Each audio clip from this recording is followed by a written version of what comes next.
A wani rahoto da kafar yaɗa labarai ta Kano Hausa TV ta rawaito, rahotanni sun bayyana cewa wata haɗakar malaman addinin Islama daga jihohin Arewacin Najeriya 19 ta bayyana goyon bayanta ga Shugaba Bola Tinubu tare da amincewa da ya sake tsayawa takara a babban zaɓen shekara ta 2027 da ke tafe.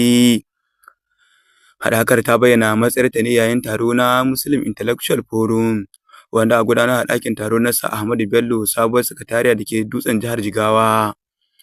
Hadimin gwamnan jihar Kano Abba Kabir Yusuf Isa Muhammad Yusuf ne ya bayyana hakan a wani sako da ya wallafa a shafinsa na sada zumunta.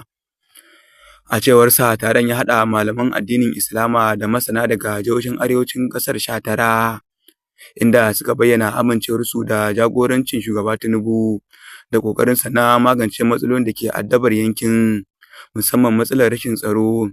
Ƙungiyar ta kuma kaɗa ƙuri'ar amincewa da Shugaba Bola Tinubu tare da kira ga 'yan Najeriya musamman al'ummar Arewa da su mara wa shugaban baya da jam'iyyarsa ta APC a babban zaɓen da ke tafe na shekara ta 2027. Daga nan Kano Hausa TV.